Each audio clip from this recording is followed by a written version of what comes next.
Hello, friends. Welcome to Daily Scripture with Tim Wildsmith, presented by the New International Version and the NIV Daily Scripture Bible. In this podcast, we are taking a journey through the entire Bible together, one day, one episode, one passage at a time. This is day 114. Our Old Testament reading today is Judges 6:1 through 7:8a.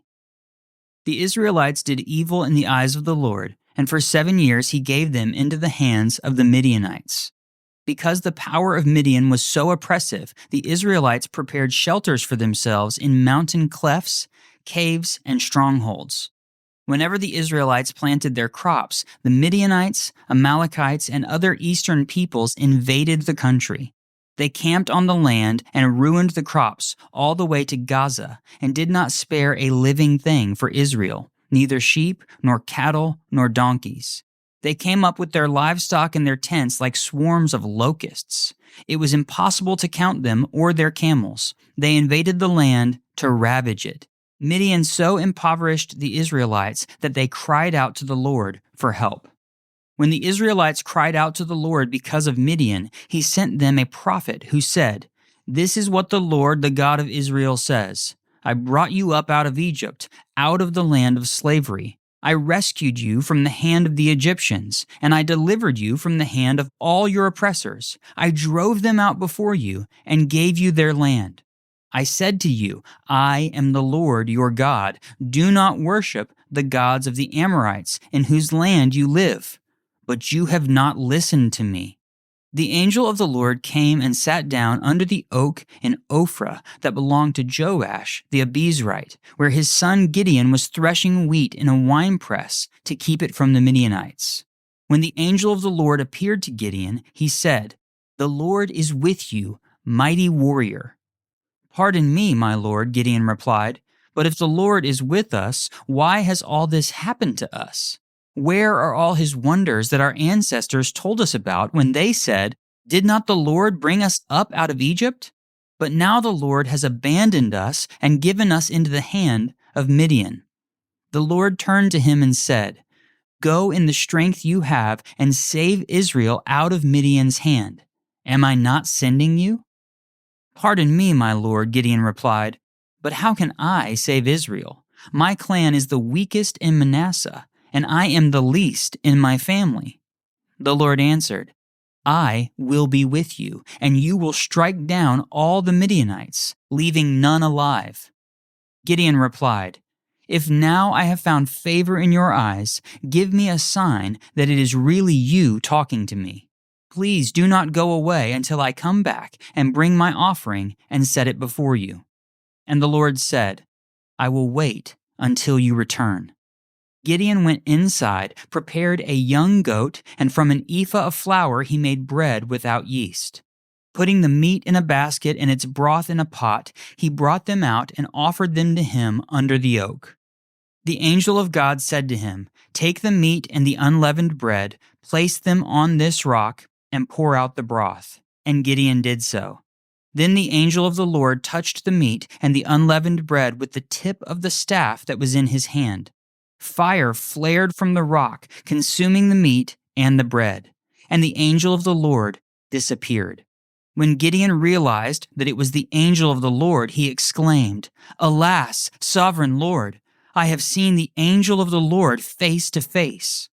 But the Lord said to him, "Peace, do not be afraid. You are not going to die."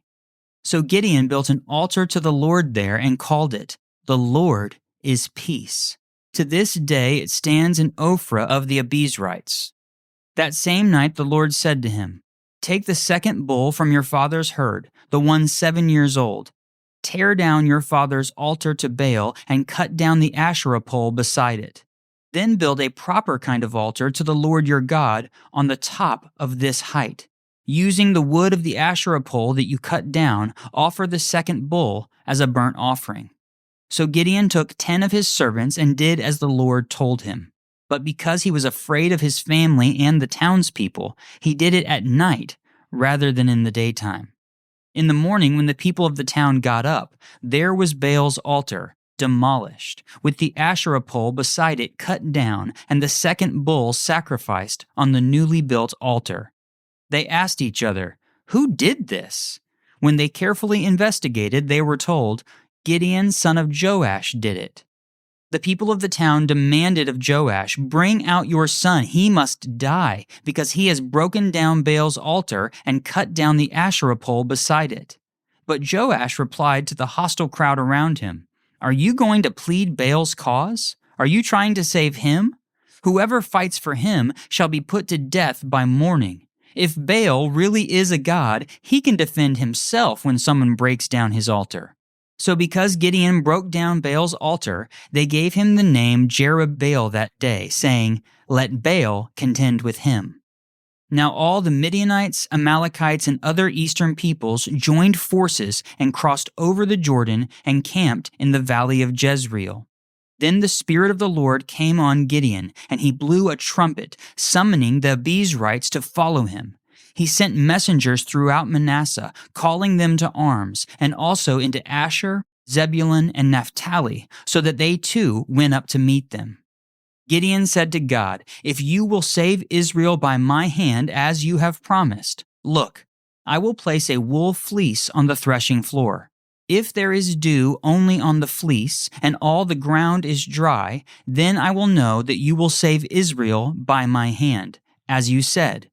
And that is what happened. Gideon rose early the next day, he squeezed the fleece and wrung out the dew, a bowlful of water. Then Gideon said to God, "Do not be angry with me. Let me make just one more request. Allow me one more test with the fleece, but this time make the fleece dry and let the ground be covered with dew." That night, God did so. Only the fleece was dry.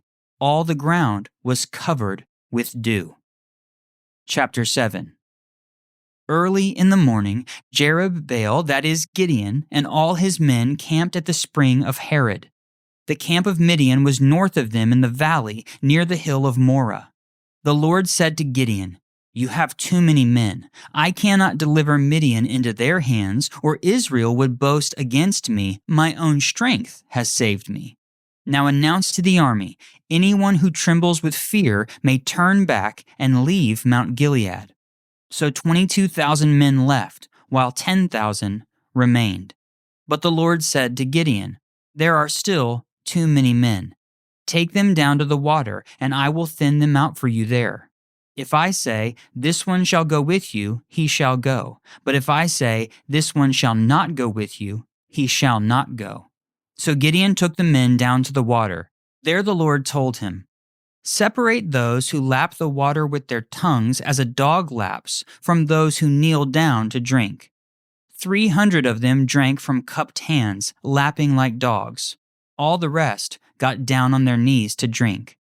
The Lord said to Gideon, "With the 300 men that lapped, I will save you and give the Midianites into your hands. Let all the others go home." So Gideon sent the rest of the Israelites home, but kept the 300, who took over the provisions and trumpets of the others. Our New Testament reading today is Luke 22:39 through 62. Jesus went out as usual to the Mount of Olives, and his disciples followed him. On reaching the place, he said to them, "Pray that you will not fall into temptation." He withdrew about a stone's throw beyond them, knelt down, and prayed, "Father, if you are willing, take this cup from me. Yet not my will, but yours be done." An angel from heaven appeared to him and strengthened him. And being in anguish, he prayed more earnestly, and his sweat was like drops of blood falling to the ground. When he rose from prayer and went back to the disciples, he found them asleep, exhausted from sorrow. "Why are you sleeping?" he asked them. "Get up and pray, so that you will not fall into temptation." While he was still speaking, a crowd came up, and the man who was called Judas, one of the 12, was leading them. He approached Jesus to kiss him, but Jesus asked him, "Judas, are you betraying the Son of Man with a kiss?" When Jesus' followers saw what was going to happen, they said, "Lord, should we strike with our swords?" And one of them struck the servant of the high priest, cutting off his right ear. But Jesus answered, "No more of this." And he touched the man's ear and healed him. Then Jesus said to the chief priests, the officers of the temple guard, and the elders who had come for him, "Am I leading a rebellion that you have come with swords and clubs? Every day I was with you in the temple courts, and you did not lay a hand on me. But this is your hour, when darkness reigns." Then seizing him, they led him away and took him into the house of the high priest. Peter followed at a distance. And when some there had kindled a fire in the middle of the courtyard and had sat down together, Peter sat down with them. A servant girl saw him seated there in the firelight. She looked closely at him and said, "This man was with him." But he denied it. "Woman, I don't know him," he said. A little later, someone else saw him and said, "You also are one of them." "Man, I am not," Peter replied. About an hour later, another asserted, "Certainly this fellow was with him, for he is a Galilean." Peter replied, "Man, I don't know what you're talking about." Just as he was speaking, the rooster crowed. The Lord turned and looked straight at Peter. Then Peter remembered the word the Lord had spoken to him. "Before the rooster crows today, you will disown me 3 times." And he went outside and wept bitterly. Our psalm reading today is Psalm 50, 16 through 23. But to the wicked person God says, "What right have you to recite my laws or take my covenant on your lips? You hate my instruction and cast my words behind you. When you see a thief, you join with him. You throw in your lot with adulterers. You use your mouth for evil and harness your tongue to deceit.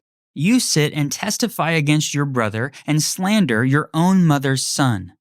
When you did these things and I kept silent, you thought I was exactly like you. But I now arraign you and set my accusations before you. Consider this, you who forget God, or I will tear you to pieces, with no one to rescue you. Those who sacrifice thank offerings honor me, and to the blameless I will show my salvation." Thanks for joining me for day 114 of Daily Scripture with Tim Wildsmith, presented by the New International Version and the NIV Daily Scripture Bible. The goal of Bible reading isn't just information, but transformation, and the NIV Application Bible is built around that idea. It helps you understand what the text meant in its original setting and then guides you toward how it might shape your life today. If you're someone who wants your daily reading to lead to deeper faith and practical wisdom, this is a wonderful resource. Check out the show notes for links to where you can purchase a copy of the NIV Application Bible. You should also subscribe to my newsletter at timwildsmith.com/newsletter because we are giving away a free copy of that Bible this month. And there's also links in the show notes for the NIV Daily Scripture Bible and my book, Daily Scripture Guidebook. Hey, thanks for joining me today. If you haven't already, hit that follow button and turn on automatic downloads so each new episode is waiting for you every single day. And I'd love to connect with you if you're on social media. I've got Instagram, Facebook, YouTube. All of those links are in the show notes as well. Grace and peace, friends. I'll meet you back here tomorrow.